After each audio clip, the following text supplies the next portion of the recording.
Aujourd'hui, à la Joute. Oh oui, on a hâte. On voit nos petits-enfants, on voit toute la famille. Là. Et que ça fait du bien. Honnêtement, c'est un jour qu'on attend depuis tellement longtemps. Fini l'orange, une vague jaune et verte touche tout le Québec. Le déconfinement s'accélère tellement que le premier ministre François Legault voudrait aller encore plus vite pour le Canadien, faire une exception pour accueillir davantage de gens au Centre Bell. Qu'est-ce que vous en pensez? Que la Joute commence.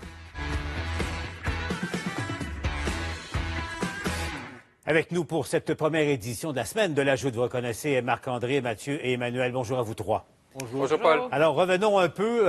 Hier, c'est ce qu'on appelle mettre de la pression quand ça vient du chef du gouvernement, de la pression sur le docteur Horacio Arruda. Là. Revoyons les propos de François Legault. On discute de ça avec la santé publique. On discute aussi avec la santé publique. Est-ce qu'on peut augmenter le 2500 au Centre Bell pour ne pas être désavantagé par rapport à Vegas qui a le droit à 18 000? Donc, tout ça, c'est discuté avec le docteur Arruda actuellement. On comprend l'empressement du partisan du Canadien qui est François Legault. Mais est-ce une bonne idée? Comment vous trouvez cette intervention du premier ministre? Marc-André.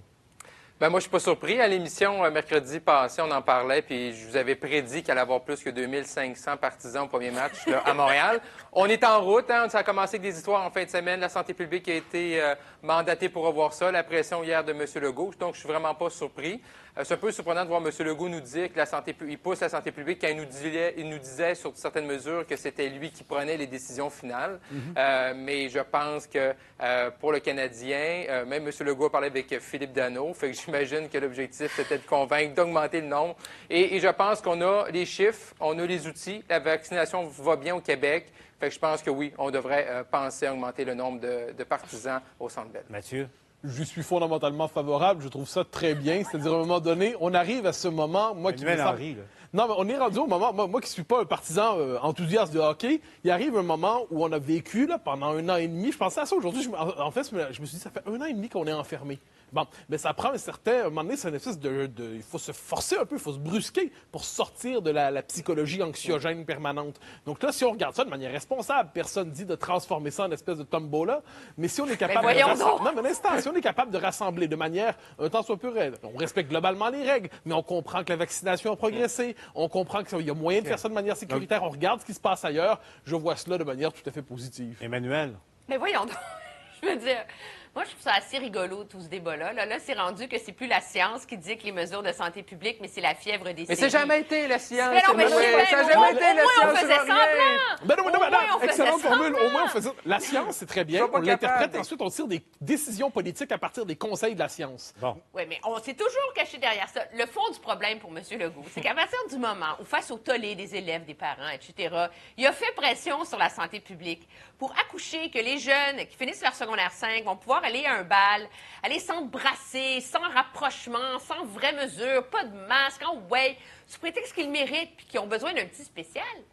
Bien, c'est difficile de dire que quand c'est la première fois en 7 ans que le Canadien est en demi-finale, le Québec ne mérite pas un petit spécial aussi. Et que Toronto n'y est pas. Il s'applique là aussi. Ouais. Mais pour M. Legault, c'est gagnant-gagnant. Parce que là, il a l'air du gars, oui...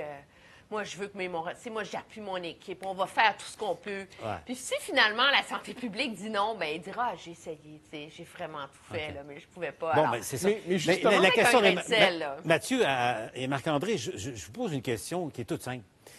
Ça serait une exception pour le Canadien de Montréal. Alors pourquoi privilégier le Canadien de Montréal? Mais on est tous des partisans, puis on aimerait ça voir. On comprend, là. Mais pourquoi pas le faire pour les festivals? Pourquoi pas le faire pour le prochain spectacle? Et je suis d'accord. La Coupe Rogers cet été? La vertu des exceptions, c'est de se multiplier. Alors là, on arrive à ce moment où, à un moment donné, il faut une brèche quelque part. Ça a été d'abord la brèche des balles, la possibilité de faire des rapprochements. Bon. Ensuite, il y a la brèche du hockey. C'est la possibilité de tous ensemble s'enthousiasmer autour de je ne sais quel but, de je ne sais qui.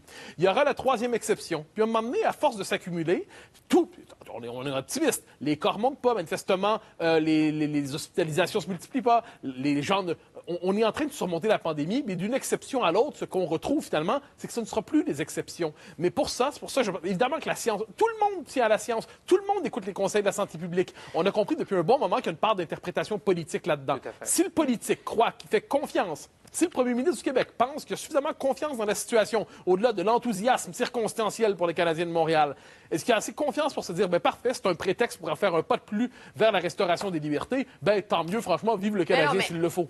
À ce rythme-là, on va s'abonner au département des miracles. On va tous aller en bas de l'oratoire Saint-Joseph. On va monter les marches à genoux. Puis on va se dire, nous, au Québec, là, tant pis la prudence. On est rendu à ce point. On va être la vision dans le monde qui va aller à l'encontre de ce qui se passe partout ailleurs. Non, je me trompe, il y a plus de gens aux États-Unis. Évidemment, la vaccination est plus avancée. Mais le fait est que personne ne dit en ce moment, j'insiste là-dessus, on ne fera pas une espèce de concert rock où tout le monde sera projeté les uns sur les autres.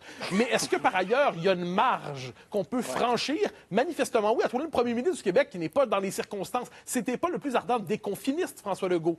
Si lui-même se permet une telle audace, c'est qu'on peut croire qu'elle est raisonnablement... pour des raisons politiques, pas parce qu'il croit, parce que ça fait plaisir au monde.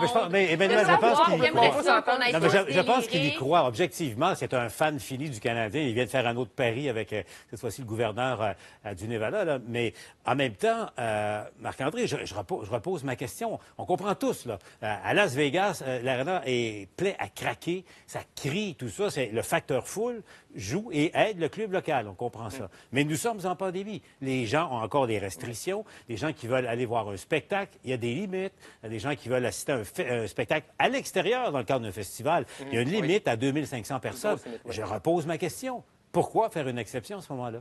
Non, moi, je suis tout à fait d'accord qu'on revise également l'ensemble des autres mesures. Et le miracle qu'on a présentement, c'est que le vaccin, il fonctionne. Puis il fonctionne bien. C'est ça, le miracle, qu'après la pandémie, aussi rapidement. Et si on veut encourager les gens à avoir la deuxième dose, tant attendu, que le gouvernement, M. Dubé répète tout le temps qu'il faut atteindre le 75 %, de remplir davantage de centres Bell avec des doubles vaccinés, c'est la meilleure façon d'encourager tout le monde à travers la province à recevoir les deux doses. C'est ça le miracle. C'est ça le miracle. Qu'on ouvre le Centre Bell, puis qu'on le remplisse, si vous voulez, avec des gens qui sont double vaccinés. Mais c'est comme ça qu'on peut le faire. C'est la santé publique. Présentement, la santé publique, il faut qu'il trouve une solution parce que M. Legault leur a mis la pression, le singe sur les épaules. Présentement, la façon, les paramètres d'y arriver, c'est parler de vaccination puis de remplir ça avec des gens qui sont doublement adéquatement vaccinés. Qu'on le fasse, et Mario Dumont a cette idée-là, puis Renaud Lavoie aussi, depuis des semaines et des semaines, qu'on invite les travailleurs et travailleuses de la santé, là, les infirmières, les infirmiers, les préposés et tout ça. Puis à eux, en principe, là, ils sont double vaccinés. Mais revenons sur le terrain politique. Là, il y a le premier ministre, on comprend, là, c'est une commande à Horacio Arruda. Enfin, c'est une pression très, très, très, très, très forte venant du patron du gouvernement. Alors, on verra le coup de patin d'Horacio Arruda au cours des prochains jours. Mais en même temps, aidez-moi à comprendre un peu, réécoutons la réaction du ministre de la Santé à cette question-là. Est-ce qu'on va faire une exception au Centre Bell? Est-ce qu'il y aura plus que 2500 personnes? Vous voyez la réponse qu'il donnait à la question il y a quelques heures à peine. Je renverrai le message que moi, j'ai encore 200 000 personnes. 200 000 personnes qui sont entre 18 et 30 ans où on n'a pas encore atteint notre 75 %. Puis ça, il y en a beaucoup là-dedans qui regardent le Canadien, puis il y en a beaucoup qui se rendent au Centre Bell pour fêter quand c'est le temps. Je pense que le docteur Arruda est prudent en ce moment. C'est facile de s'exciter pour le Canadien. Je pense qu'il y a tout un fan en nous, mais en même temps, je le répète, c'est pas les États-Unis qui devraient être notre benchmark. Oh, je constate... Il a raison, ça s'appelle bon cop, bad cop.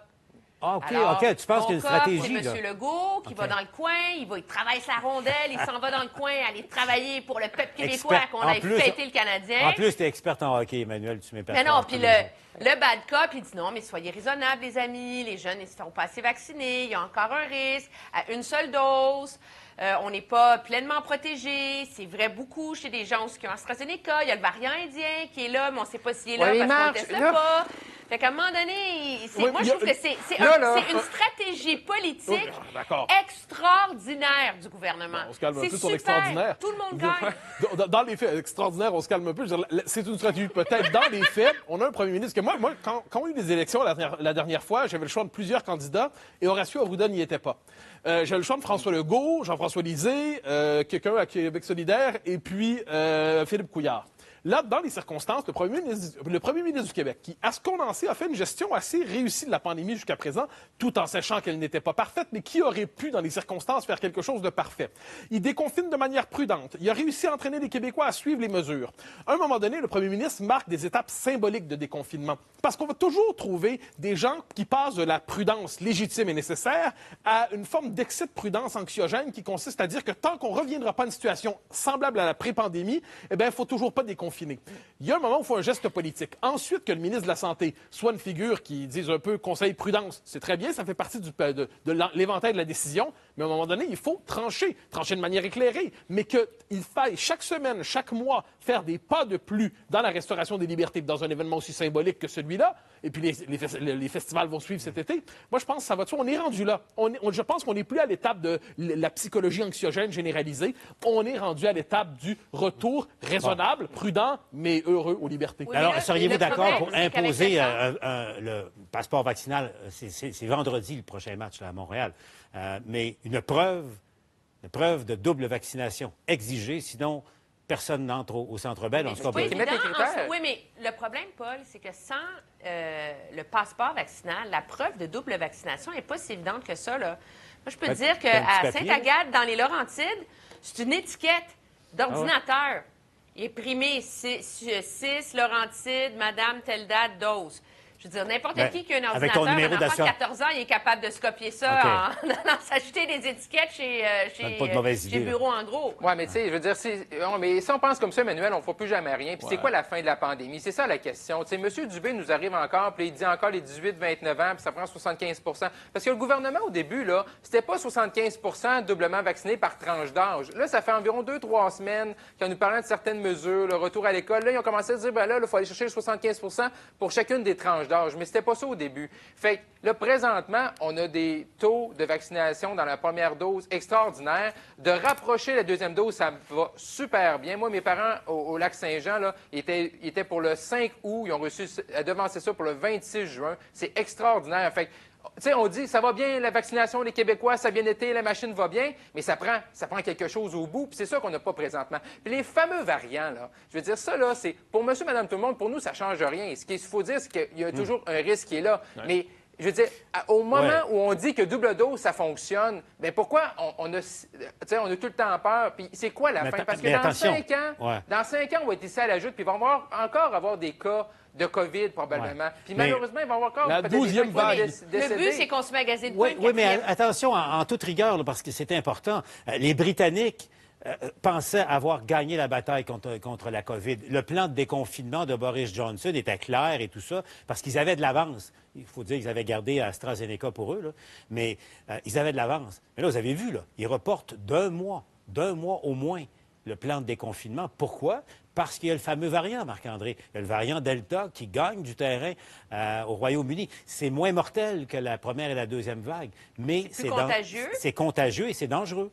Bien, de un, c'est contagieux. Non, mais attends une minute. De un, il est 60 plus contagieux que le Britannique, qui était plus contagieux que notre bonne vieille COVID.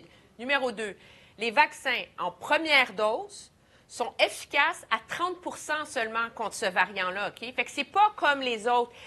Ça prend 2 doses pour être mieux immunisé à ce variant-là, numéro 1. C'est ce que je dis. Numéro 2, 2 doses. Même à ça, ça suffit pas tout le temps. On l'a vu à Calgary, il y a eu une éclosion dans un hôpital. Et troisièmement, moi, je comprends la prudence des autorités de santé publique, pas parce que je suis une confiniste totale, mais parce qu'en ce moment, au Québec, on n'a pas les outils pour savoir l'ampleur, il est où et jusqu'où il est présent. Parce qu'il est plus difficile à identifier. Je vous épargne les détails. Mais il y a un phénomène qu'on voit arriver au Québec, qu'on a vu dans toutes les juridictions où ce variant-là s'est imposé, c'est qu'au fur et à mesure que la proportion de variants anglais diminue, ils se rendent compte que c'est le Delta, l'Indien, qui prend le dessus. Et tranquillement, pas vite, qu'on va regarder les chiffres de l'INSPQ sur les variants, il y a de plus en plus de régions où la proportion du variant britannique diminue. Donc, il se passe quelque chose au Québec. L'idée, c'est pas que tout le monde en retourne en confinement, mais il se passe quelque chose. Les autorités de santé publique n'ont pas encore une bonne lecture de ce que c'est. De l'aveu même du docteur Arruda, on n'a pas tout à fait les tests pour être capable de bien identifier ça.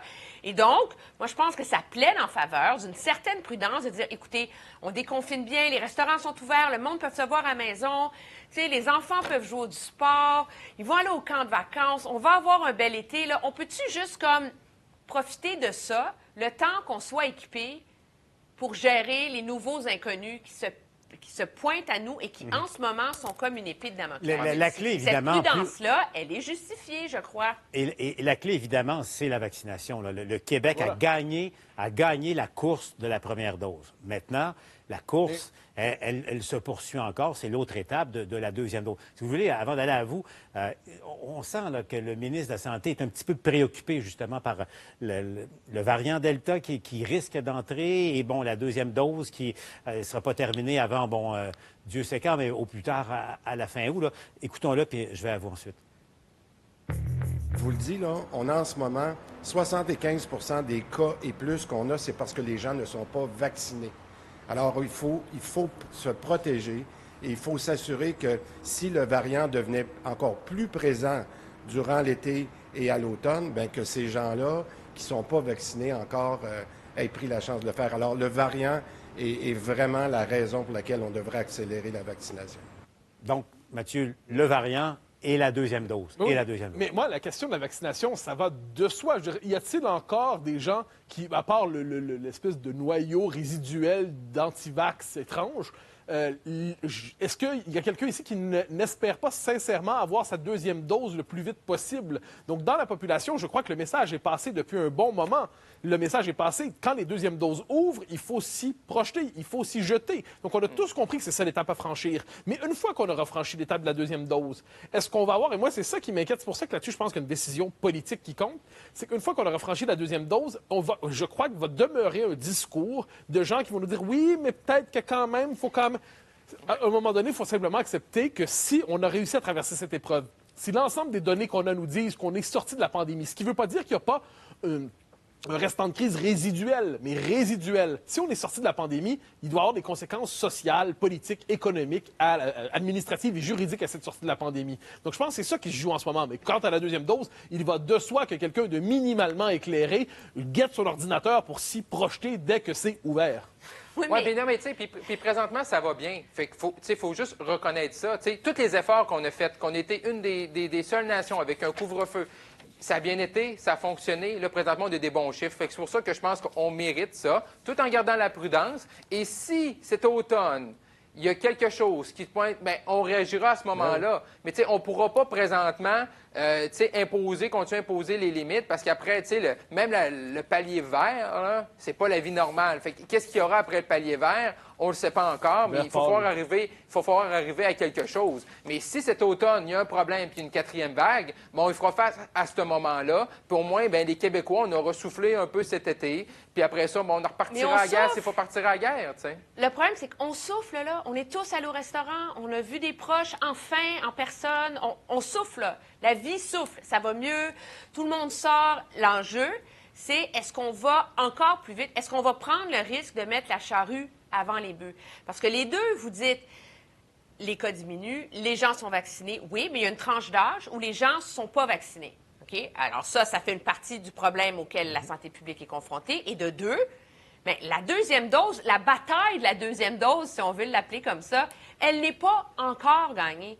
Et elle ne sera pas gagnée avant le mois d'août. Alors, pourquoi pas? Tu sais, on a toffé tout ça là, à souffrir. Déjà, on a un beau bol d'air là, pour passer un bel été. Là. Pourquoi on ne profite pas de ça pour l'instant? Là? Continuer à vacciner, ça va être une raison de plus pour que les gens aillent se faire vacciner finalement. Puis quand on aura vraiment, on sera équipé avec ceinture et bretelles, les deuxièmes doses seront données, ce qu'elles ne sont pas en ce moment encore. Mais là, on ouvrira encore davantage. Mais ma part de mon petit malaise avec ce que dit Emmanuel, c'est qu'on nous présente les libertés regagnées, non pas comme des évidences restaurées, mais comme des récompenses accordées. C'est-à-dire, bon, vous avez été gentil, on vous donne un petit bol d'air, on va aller rejoindre le bol d'air. Hein, Non, à un moment donné, c'est juste la liberté devrait être la norme et la suspension des libertés l'exception. Et là, on est psychologiquement dans une espèce, je m'agite, excusez-moi, mais on est dans une espèce de renversement de ça. Là, je pense qu'il faut refaire des libertés la norme à partir de laquelle nous évoluons. Puis ensuite, il y a des exceptions qui doivent se justifier. On ne doit pas être dans cette idée qu'on doit justifier les libertés et normaliser l'exception. Mais Mathieu, si tu permets, ce qu'Emmanuel dit au fond, là, corrige-moi Emmanuel, c'est que tu as sans doute raison sur le fond. Théoriquement. Mais en pratique, tant que la deuxième dose n'est pas donnée à une couche, à un nombre suffisamment important de la population, on joue avec le feu. On joue avec le feu. Bien, moi, je pense que oui. C'est toutes les statistiques le montrent. Et quand M. Dubé dit qu'il y a 75 des gens, c'est des gens pas vaccinés, mais qu'est-ce qu'il y a derrière ça? C'est qu'il y a 25 des gens qui ont une dose. Sont testés positifs, ils ont juste une dose. Alors, tu sais, à un moment donné, il y a ça aussi. Là. Ouais, il y a une dose, mais c'est quoi après ça? Je veux dire, on faisait tout ça pour sauver le réseau de la santé. Là, le réseau peut respirer un mieux par rapport à la COVID présentement. Bon, on va se regarrocher pour le remplir. Non, mais c'est pas ça l'objectif. C'est pas ça l'objectif. Mais c'est dans ton narratif, ce que tu mets en place, Emmanuel, il n'y en a pas de fin. Il n'y en a pas de fin. Parce que quand ça va bien, ça va peut-être aller encore plus mal. Puis quand ça va mal, il faut confiner. Fait qu'on confine tout le temps. Tu sais, mais quand même. Deux semaines après la deuxième dose. À la deuxième dose. C'est ça, le pari. C'est ce qui a été promis. C'est ce qui a été envisagé. Il n'y a même pas 20 de la population québécoise qui a eu 2 doses. C'est le paramètre de base partout dans le monde pour les confiner. C'est 75 une dose, 20 2 doses. Nous, on est déjà en plein déconfinement.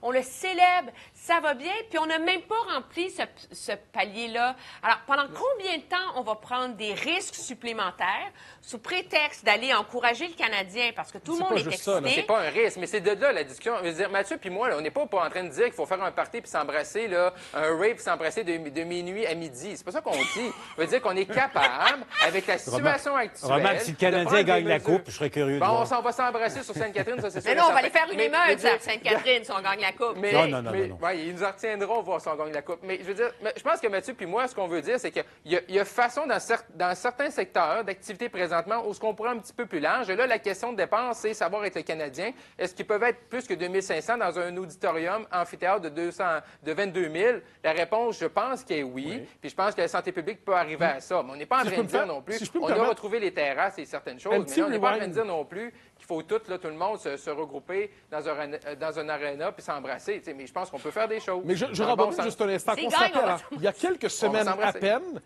à peine, Horacio Arruda nous disait le couvre-feu, on ne le soulèvera pas avant un bon moment, puis je pense que la population est pour. Et là, on se rappelle, dis-je, Martin Matt fait son truc sur Facebook, ça explose. Et là, soudainement, la certitude arroudiste sur le confinement, le couvre-feu, se décompose. Donc, manifestement, dans les conseils qui sont donnés, il y a un jeu pour interpréter. Personne ne dit que la pandémie est une fois pour toutes terminée. Personne ne dit qu'on en est sorti pour de bon. Personne ne dit qu'il ne faut pas être prudent. La question est de savoir à partir de quel moment on considère qu'il y a une part de risque, entre guillemets, légitime dans le retour aux libertés, tout en sachant que ce n'est pas le retour à l'avant, mais tout en sachant que ça ne peut pas être simplement des petits pas jusqu'à la fin. Je me fais l'avocat du diable. Je le comprends, mais en même temps, jouer un peu à l'imprudence, est-ce que c'est pas risqué en ce moment? Je pense pas que c'est un beau risque, c'est ça que tu me dis, là. Étapisme, mais beau risque, c'est pas pour moi. Moi, je suis plutôt volontariste dans la matière. Volontariste. Mais bon. Non, avec un seul référent. Mais non, à un moment, il faut foncer. Je pense que on est rendu au moment où il faut foncer intelligemment, j'entends. C'est-à-dire, je suis pas du tout dans cette idée que là, on va faire les fous. Je dis simplement qu'il arrive un moment où il y a une dimension, la santé publique est un paramètre, mais c'est un paramètre politique parmi d'autres. Il y a une confiance du politique, et c'est pour ça que je reviens à la figure de François Legault, qui est centrale dans tout ça.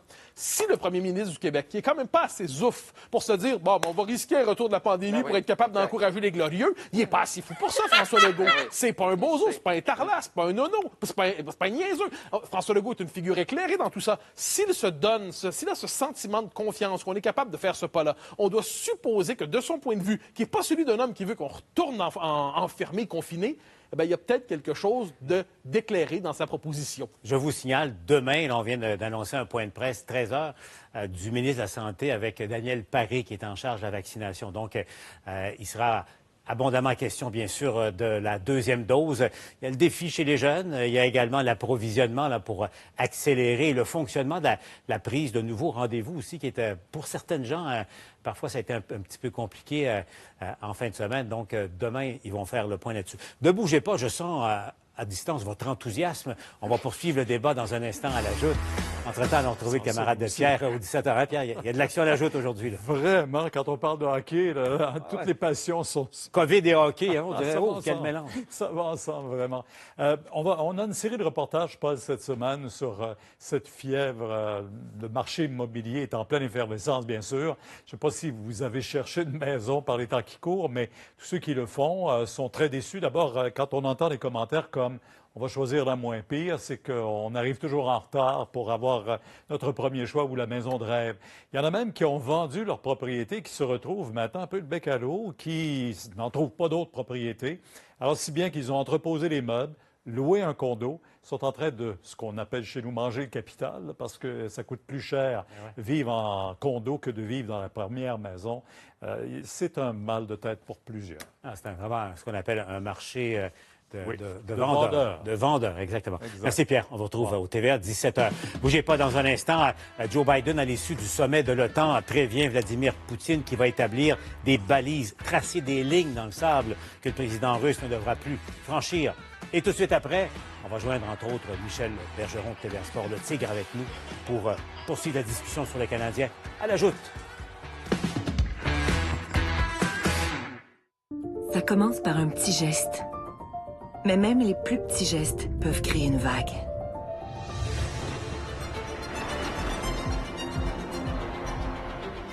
Si on est plusieurs à faire notre part en se faisant vacciner, un petit geste peut créer quelque chose de grand.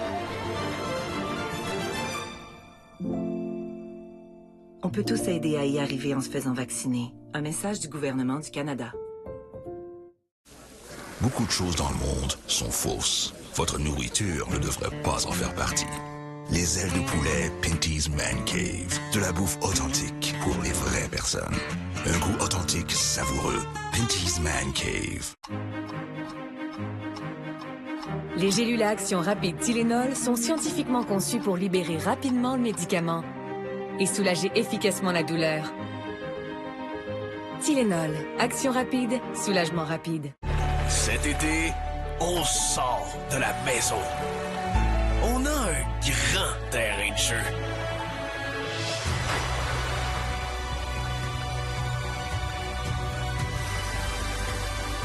Même quand il pleut. Pour bien prévoir vos activités, suivez la météo sur LCN.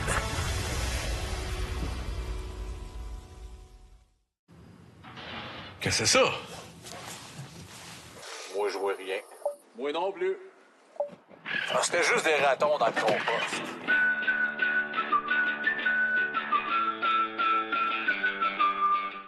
Bienvenue dans June's Journey. Où sont mes clés? Dans ta poche. Le jeu des objets cachés rempli de romantisme, d'intrigue et de mystère. Où vous devez ouvrir l'œil. As-tu vu mon... Juste là, mon lapin. Pour trouver les plus petits indices, enquêter sur des secrets scandaleux et des crimes terribles. Où sont mes... Je sais pas, dans le micro-ondes? Mes rames? Oui, c'est là qu'elles sont. June's Journey. Téléchargez le jeu gratuitement. Dans 10 secondes. T'es prêt? De Montréal jusqu'à la région de la capitale nationale. Partout dans la province. On est sur le terrain, à vos côtés. O'Sullivan forme des professionnels passionnés qui se distinguent en informatique, en administration, en assurance, en comptabilité et en animation 3D. Des professeurs dévoués, des services aux étudiants attentifs et une aide au placement à vie. Parce qu'au final, c'est ta réussite qui compte. Investis pour ton avenir avec O'Sullivan.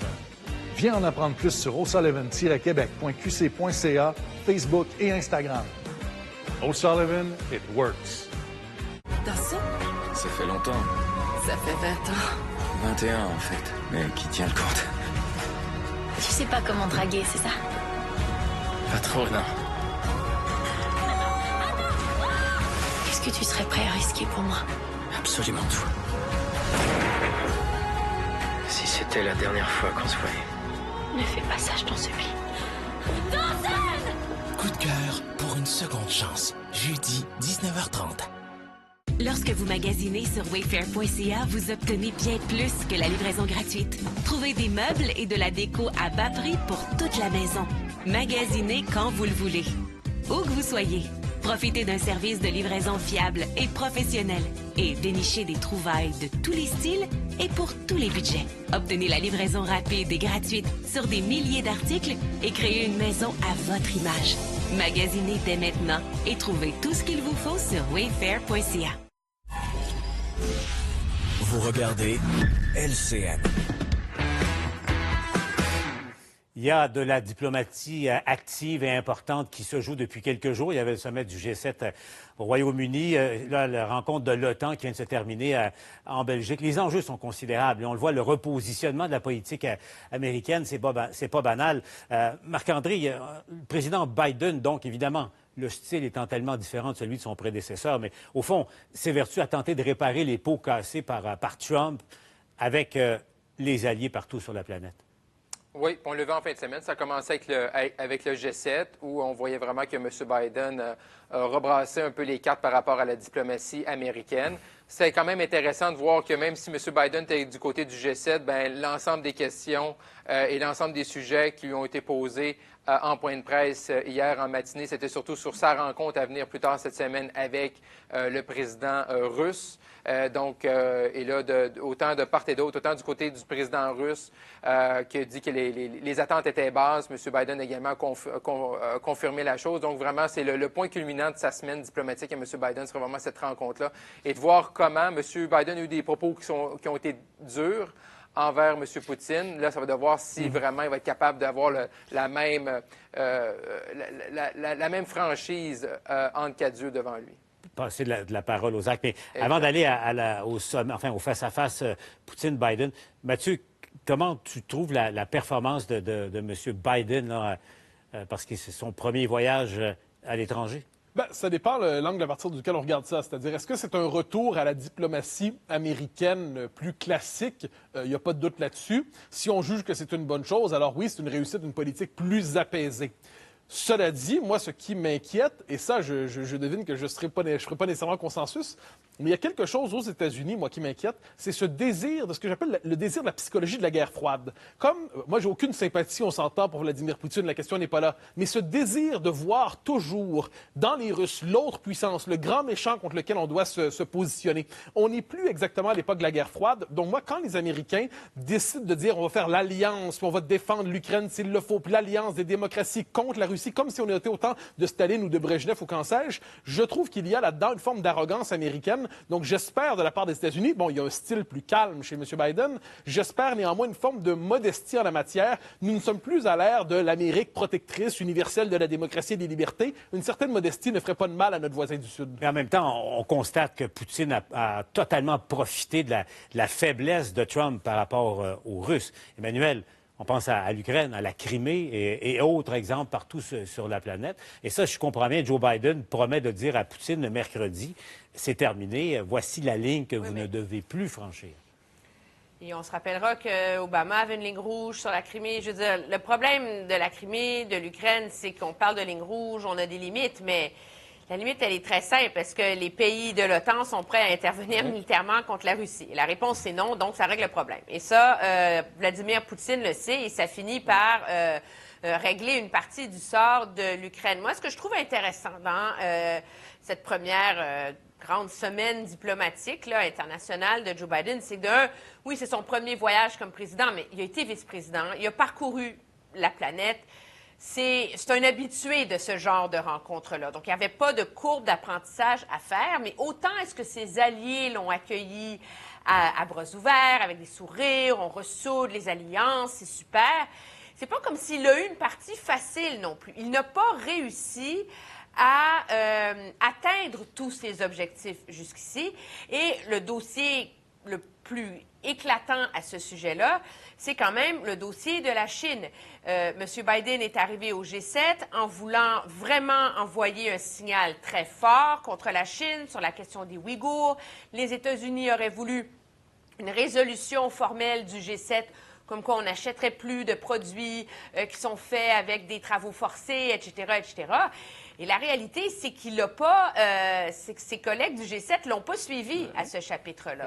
Alors oui, on est content que vous soyez de retour, mais ça donne pas la légitimité et le pouvoir soudain aux États-Unis de dicter aux autres quoi faire. Et c'est un peu la même chose dans le contexte du sommet de l'OTAN, où les États-Unis veulent beaucoup qu'on parle de Russie, Chine, etc., mais il y a d'autres pays qui disent, écoutez, là, c'est pas le rôle de l'OTAN, c'est la sécurité Europe, Atlantique. Et donc, M. Biden est bien accueilli, mais il trouve Mme Merkel sur son chemin, il trouve M. Macron sur son chemin, et il va se rendre compte que reprendre la place traditionnelle des États-Unis au sein de ces forums-là, ça va prendre beaucoup de temps. C'est pas parce que lui et son équipe ont pondu une magnifique vision du monde là, que tout d'un coup, ils ont le pouvoir pour le mettre en œuvre, comme peut-être c'était le cas à une autre époque. Il y a du temps qui a été perdu et qui ne peut pas être rattrapé en quelques semaines. Mais s'il faut le rappeler, l'OTAN a été créé pour tenir tête à l'URSS au temps d'un communisme impérial qui risquait de s'étendre partout en Europe. À ce que j'en sais, Poutine serait-il aussi agressif qu'on puisse l'imaginer? On ne risque pas de voir l'armée rouge parader sur Paris ou sur Berlin dans les prochaines années. La fonction historique de l'OTAN est périmée. Ça ne veut pas dire qu'elle ne peut pas s'inventer un nouveau rôle aujourd'hui. Ça ne veut pas dire qu'il ne peut pas y avoir une alliance des démocraties occidentales. Ça veut dire qu'on ne sait plus exactement c'est qui l'ennemi, à moins de diaboliser la Russie et de s'imaginer que la Russie d'aujourd'hui, c'est l'URSS d'hier. Pour ce qui est de la Chine, il faut se souvenir que Trump, dont on peut penser tout le mal que l'on veut, ne manquait pas de fermeté par rapport à la Chine lorsque c'était nécessaire. Et de ce point de vue, il faut se demander aujourd'hui, d'un point de vue occidental, est-ce que c'est la Russie ou c'est la Chine dont on doit s'inquiéter? L'islam radical inquiète aussi. Quel est le rôle de l'OTAN dans tout ça? Il ne faut pas oublier que les Européens eux-mêmes aujourd'hui se demandent si leurs intérêts convergent parfaitement avec ceux des Américains. Quand on regarde ce qui se dit dans les pays, par exemple en Allemagne, mais pas seulement, quand on regarde ce qui se dit en France, il y a des clivages dans la politique étrangère, cette idée qu'il y a une forme d'alignement naturel sur Washington, quel que soit l'enjeu de politique étrangère, quel que soit l'enjeu de politique internationale, ça va plus de soi. Ça avait déjà éclaté au début des années 2000 avec l'Irak et je pense que les points d'interrogation depuis se sont multipliés. En même temps, est-ce que c'est pas en partie dû au passage de Trump, le chat échaudé craint l'eau froide, Marc-André? Oui, ça laisse des traces, le comportement cavalier répété de Trump avec ses présumés alliés.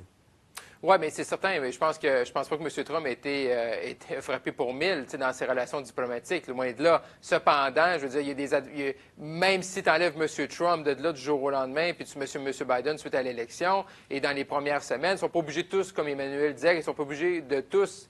Ces partenaires-là, de tous acheter la vision américaine des choses. Et là, on voit présentement que l'OTAN, après un creux de vague, suite à la guerre froide, essaie de se retrouver une raison d'être un peu. On est en train de le voir avec la Russie, avec la Chine. On pense souvent à l'OTAN par rapport aux soldats sur le terrain, aux équipes, mais également, il y a toute la question de la cybersécurité qui prend de plus en plus de place, où il y a une concertation au niveau des pays. Et ça va être là de voir. Mais M. Trump avait également raison et la position américaine à l'époque de dire on est tanné de payer pour l'OTAN, tandis que certains pays ne payent pas le fameux 2 des dépenses militaires. Bien, c'est certain qu'à un moment donné, il faut que chaque pays retrouve son compte par rapport à siéger et être autour de l'OTAN. Et là, présentement, ils essaient de le faire. Et là-dessus, Trump a fait avancer les intérêts américains, c'est clair. Bon, pendant que Justin Trudeau, parce qu'il participe aussi au sommet de l'OTAN, Emmanuel, l'armée canadienne s'est enfoncée encore plus profondément dans cette crise qui n'en finit plus.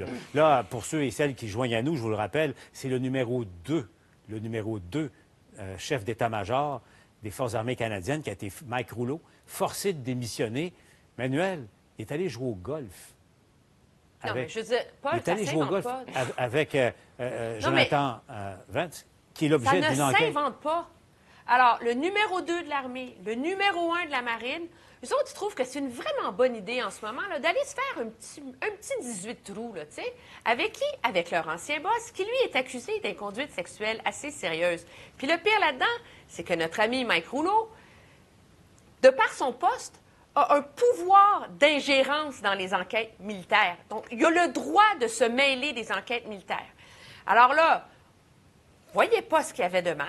Tollé, bien sûr, parce que comme signal que ça envoie aux Canadiens, à la classe politique, à l'effort de réforme des Forces armées canadiennes, que ces gars-là, ils se disent, tu sais, là, dans la vie, là, un chum, c'est un chum. Ça passe avant l'éthique, ça passe avant le devoir de réforme, ça passe avant la morale, ça passe avant tout. Forcé de démissionner, mais comme quoi, il n'y a aucune limite à l'incurie de ces gens-là. Dans son communiqué pour démissionner, il reconnaît qu'il a ébranlé la confiance, mais maintient que dans cette partie de golf, il voyait un effort pour appuyer un retraité des Forces armées canadiennes et s'assurer de son bien-être. Le mec, c'est l'ancien chef d'état-major. C'est pas comme un caporal qui revient de Bosnie à Moché, là. C'est l'ancien chef d'état-major qui est accusé d'inconduite sexuelle. Son bien-être à lui, là, ça passe avant les autres. Et avant le bien-être des victimes dans les Forces armées de tout ce qui s'est passé. À suivre donc, retour au pays qui sera mouvementé pour Justin Trudeau, ne serait-ce qu'à ce titre-là. Revenons chez nous, revenons au Québec. Paul Saint-Pierre Plamondon, le chef du Parti québécois, il est allé d'une petite annonce aujourd'hui. Donc, il sort des cadres du Parti québécois pour tenter de relancer le mouvement souverainiste, donc des jeunes, une initiative citoyenne, comme on le dit, pour tenter de ranimer la flamme. Mathieu, avant d'aller à toi, donc voilà, c'est quand même, bon, ça rappelle, revu et corrigé, mais ça rappelle un peu les publicités du oui en 95, disons-le. Une fois qu'on a dit ça, Mathieu, retour sur terre brutale. Regardons, on s'est fait sortir les derniers résultats du sondage léger sur la souveraineté, l'appui à la souveraineté. Vous le voyez, là, à peine 34 % de manière générale. Mathieu, explique-moi, chez les jeunes, 18-34 ans, 22 % à peine voteraient oui à un référendum en ce moment contre 78 %. Mais c'est la génération de la défaite. Hein. C'est-à-dire que ces gens-là ont été socialisés dans un environnement où le mouvement indépendantiste était vaincu, où l'idée de l'indépendance semblait périmée, où le projet national, pour eux, le souvenir du Parti québécois, c'est pas René Lévesque, c'est pas Lucien Bouchard, c'est pas Jacques Parizeau, c'est un parti en décomposition avec un carrousel de chefs. Donc, autrement dit, leur rapport au projet national est un rapport, c'est comme si c'est la défaite de leurs parents. Ce que je note aussi, et ça ne se voit pas dans les sondages, mais là, bon, connaissant un peu ce mouvement national, ce que je note, c'est qu'il y a une génération qui a loupé. C'est la génération des 30 ans. Ceux-là, véritablement, ça me frappe. Ils sont assez étrangers à la cause nationale. Je vois apparaître chez les 20 ans, ça, j'ai l'occasion de les rencontrer, les voir, ça me frappe, en fait. Une génération nouvelle qui apparaît, qui se mobilise, qui retrouve des arguments assez élémentaires et fondamentaux pour faire l'indépendance. Je cite l'une d'entre elles que j'ai rencontrée récemment, une militante qui dit « On sent notre culture s'effondrer. Comment ne peut-on pas retrouver cette idée? » On en sent d'autres qui disent « Toutes les questions qui nous importent, eh bien, à un moment donné, si on n'a pas la souveraineté, on est obligé de demander la permission de faire ce qu'on voudrait faire par nous-mêmes. » Je vois dans la jeune génération, je ne dis pas que ça va s'enflammer, mais pour la première fois depuis longtemps, moi qui est dans cette cause depuis longtemps, je vois apparaître une génération nouvelle qui veut reprendre le flambeau. Donc moi, de ce point de vue, moi qui suis un pessimiste en la matière, je ne suis pas désespéré. Je vois revenir quelque chose qui pourrait donner des résultats et de cela, je me réjouis. Marc-André, vois-tu, l'option est-elle morte? Non. Non, mais c'est pas mon courant idéologique, mais je pense pas que l'option est morte pour autant. Je pense qu'il y aura toujours de la place pour ça au Québec.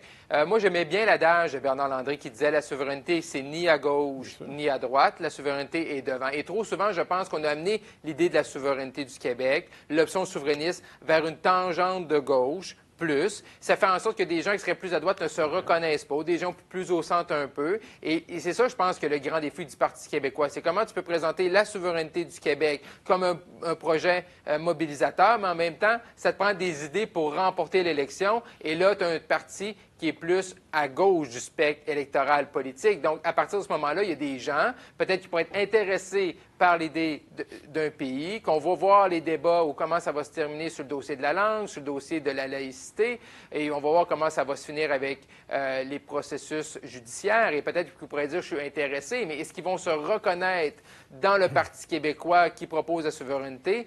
Peut-être pas parce qu'il n'aime pas le chef, parce qu'il n'aime pas les idées qui sont plus à gauche. Mais également, est-ce que M. Legault, qui avait mis une croix sur souveraineté, mais est-ce qu'un jour, si, exemple, la loi 21 est déchiquetée par la Cour suprême, quel sentiment ça pourrait réveiller parmi les Québécois? C'est à surveiller. Tu sais que ça anime les activités nocturnes de Mathieu. On est dans le fantasme le plus érotique qui soit. Le grand retour national porté par les gens de gauche et de droite. Oh boy, je pensais jamais entendre ça. L'indépendance, c'est une ascension vers les sommets.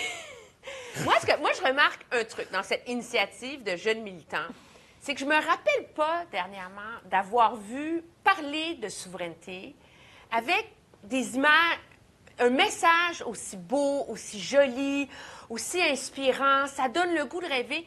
C'est comme si la souveraineté, depuis des années, était réduite comme projet à la vigueur du Parti québécois. Comme le Parti québécois va mal, mais la souveraineté va mal. Il y a plein de groupes là, au fil des ans qui ont essayé là, de raviver une flamme souverainiste à l'extérieur du PQ. Ça n'a pas fonctionné. Mais moi, je trouve qu'il y a dans cette campagne Facebook-là quelque chose d'intéressant. Dans ce sens que tu les regardes, les images, tu les regardes, les pubs, et oui, ça fait rêver. Et il va falloir que ce mouvement-là trouve une façon de rallumer cette flamme-là. Je trouve que ça, c'est une belle initiative pour le faire parce qu'il faut libérer l'idée de la souveraineté du Québec, de la vigueur électorale et du nombre de députés du PQ à l'Assemblée nationale. Parce qu'en ce moment, c'est le PQ qui plombe la souveraineté. Il y a le rêve nocturne de Mathieu, il y a le rêve ouvert de bien des partisans que le Canadien gagne la Coupe Stanley. Est-ce que le Canadien a une chance contre Vegas? On en débat et on en discute avec Michel Bergeron dans un instant à la Joute. Quelques jours de la fin de la session parlementaire, le gouvernement Trudeau met la pression sur l'opposition. 4 projets de loi doivent absolument être adoptés. Si ça ne fonctionne pas, est-ce que ça pourrait être la preuve que le Parlement est bloqué et qu'il faut partir en élection? Je vous en parle au TVA 17h. Garder son sourire en santé entre les visites dentaires, c'est important. L'hydropulseur Waterpik retire la plaque dans les zones traitées. Le brossage seul agit uniquement sur la surface. L'hydropulseur Waterpik nettoie ce que le brossage peut avoir raté. Visitez waterpik.ca.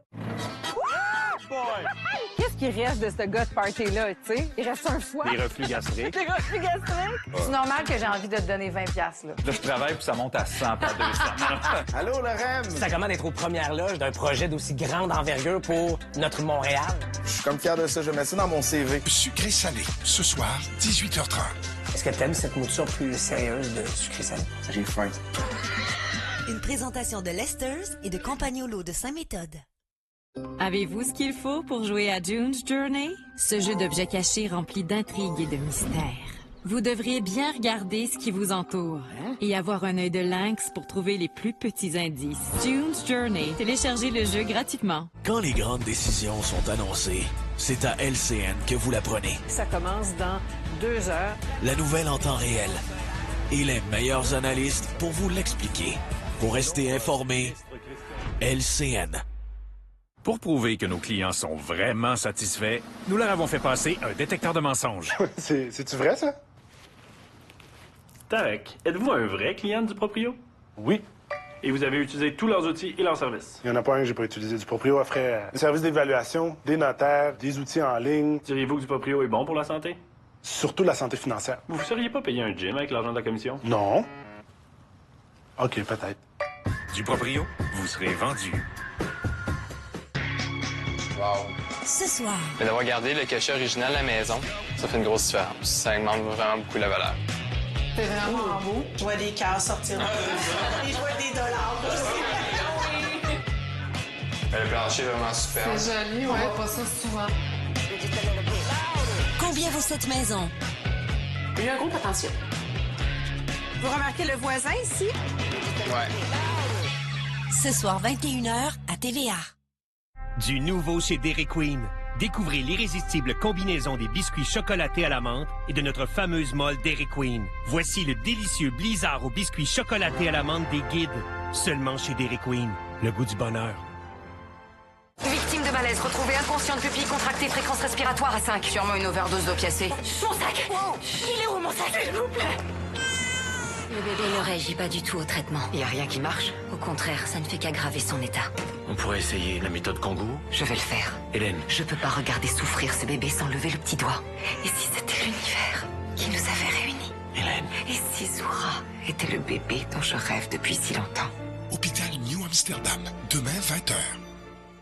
Lorsque vous magasinez sur Wayfair.ca, vous obtenez bien plus que la livraison gratuite. Trouvez des meubles et de la déco à bas prix pour toute la maison. Magasinez quand vous le voulez. Où que vous soyez, profitez d'un service de livraison fiable et professionnel et dénichez des trouvailles de tous les styles et pour tous les budgets. Obtenez la livraison rapide et gratuite sur des milliers d'articles et créez une maison à votre image. Magasinez dès maintenant et trouvez tout ce qu'il vous faut sur Wayfair.ca. Vous devrez tuer 3 hommes. Chaque mort doit passer pour un accident. Votre spécialité, il me semble.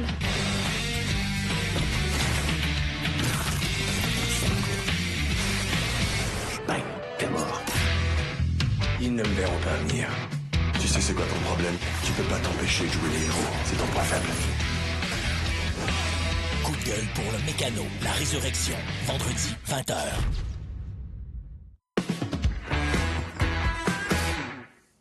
Nous sommes à quelques heures du premier match de la série contre Las Vegas. Michel Bergeron, avec plaisir que l'on accueille encore une fois aujourd'hui à la Joute. Salut Michel, merci d'être là, on apprécie vraiment. Donc évidemment, il faut bien se trouver à Las Vegas pour voir, tu as vu ça Michel, les parieurs au livre, c'est quoi? C'est à 80 contre 1 qui favorise Las Vegas. À ce point-là, Michel, c'est aussi le décalage entre les deux clubs est aussi fort que ça sur papier? Sur le papier, surtout pour les gageurs, les gamblers, là, ils regardent beaucoup les non-favoris, les favoris, les odds. Et je pense à ce moment-là, je pense à mon ami René Angélil. Hein? Si lui, qui était grand partisan du Canadien et demeurant à Vegas, ça aurait été extraordinaire pour lui. Il aurait gagé. Il aurait gagé pour le Canadien, je peux te l'assurer, parce que lui, c'était un vrai partisan, mais c'est tout à fait normal. Quand on regarde la saison des deux équipes, le Canadien, encore une fois, a connu une saison passablement difficile comparée à Vegas. Et n'oublions pas, Vegas, depuis leur arrivée dans la Ligue nationale, là, c'est une équipe de première place. C'est la 3e fois qu'ils se retrouvent dans le carré d'as, c'est-à-dire les 4 finalistes avant le gagnant. Donc, écoute, on va avoir toute une série de semi-finales. Donc, si on se fie à ces pronostics, le Canadien n'aurait aucune chance. Mais j'écoutais aussi les commentateurs. Il faut faire attention, on a dit ça du Canadien contre les Maple Leafs, et puis un peu moins, mais aussi contre les Jets également. Je suis supposé d'être un connaisseur. J'ai pris les Leafs de Toronto contre le Canadien, 0. J'ai pris le Canadien, j'ai pris les Jets de Winnipeg contre le Canadien parce que les Jets avaient lessivé les Oilers d'Edmonton. Moi, je suis supposé être un grand connaisseur, mais là, je suis 0 en 2. Mais là, encore une fois, je vais continuer. Peut-être ça porte chance aux Canadiens. Paul, je prends Vegas. Vegas en 7. Et tu le sais, pour un parieur, là, pour un connaisseur, quand tu prends une série en 7, quand tu détermines, c'est parce que tu n'es pas sûr. Normalement, quand tu es sûr, c'est 5 ou 6. Quand tu n'es pas sûr, tu prends 7. Donc, je m'attends à une longue série. Et je pense qu'à Vegas, on sous-estime le Canadien. C'est évident. Mais comme je vous disais, comme je vous entendais tout à l'heure débattre, là, et pour les amateurs dans les estrades, c'est sûr que ça donne un avantage à Vegas. Parce que là, il va y avoir 20 000 personnes, 19 000 personnes ce soir, comparativement aux 2 500 au Centre Bell. C'est un grand avantage parce que quand tu embarques sur la patinoire, là, l'adrénaline explose lorsque tu entends la foule hurler, puis ça hurle à Vegas, comme ça hurle évidemment au Centre Bell.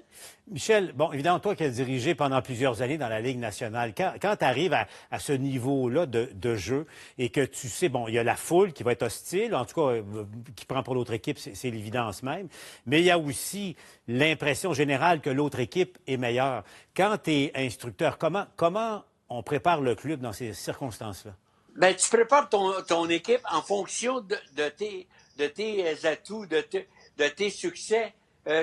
Nécessairement, là, le Canadien peut compétitionner contre Vegas. Il y a beaucoup d'imprévus. Le premier but est important. la discipline, le nombre de pénalités que tu peux prendre, le comportement des arbitres aussi que tu peux pas contrôler. Donc, il y a beaucoup de choses, là.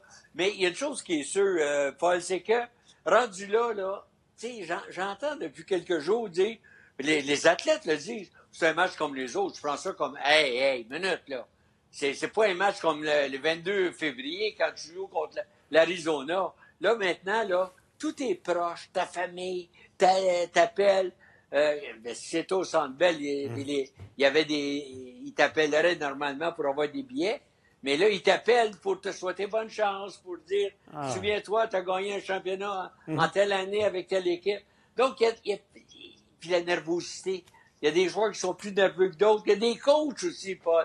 Moi, j'ai fait 2 semi-finales comme le Canadien dans le moment. Là. Puis, je dormais pas tellement bien. Ça use, hein? C'est ce qu'on dit. Mais en même temps, c'est un stress et de l'adrénaline. Et puis, tout le monde est tellement emporté. Donc, Michel, si je comprends bien, toi, c'est Vegas en 7. Michel, Vegas en 7. Un bon match ce soir. On t'écoute, bien évidemment. Puis je te souhaite une bonne série. Puis on se reparle à chaque jour. Bon, on parlait des spectateurs. Bon match, Michel. On parlait des spectateurs. Là, on apprend à l'instant qu'il y a un décret ministériel. On va prolonger jusqu'à minuit ce soir la permission de vendre de l'alcool. Et les bars vont rester ouverts jusqu'à 2 heures du matin. Entre minuit et 2 heures, c'est la finale. Marc-André, 2 secondes. La série, pronostic? Oui. Montréal en 6, puis on va se prendre contre les Islanders en finale. Mathieu. Montréal en 6 aussi. Je suis sous le signe de l'espérance et de la joie. Emmanuel. Montréal en 6, c'est certain, parce que mon mari est même prêt à appuyer le Canadien dans ce dernier droit. Son mari qui est tellement Maple Leafs, incroyable. Un premier miracle est fait. Merci les jouteurs. Allons retrouver Jean-Charles. Un miracle, justement, est-il possible, Jean-Charles? Ben moi, je ne suis pas sous le signe de l'expérience, mais je suis la joie en Calvasse, par exemple, même jusque dans le baptistère. Alors, précision étant bien faite. Il y a de la joie. Je suis parti en week-end avec Vegas en 6, en espérant 3 matchs au Centre Bell. J'en reviens avec Montréal en 7. Autrement dit, j'en reviens pas. Je suis une girouette. Je virevolte à tout vent. Je me joins à cette fièvre, une fièvre positive. On en a bien besoin. Et ça va commencer par une défaite à Vegas, ce soir dans la ville du vice. Bonne émission, Jean-Charles. Salut, Bonne série à toi. On se reparle. Merci, toi aussi.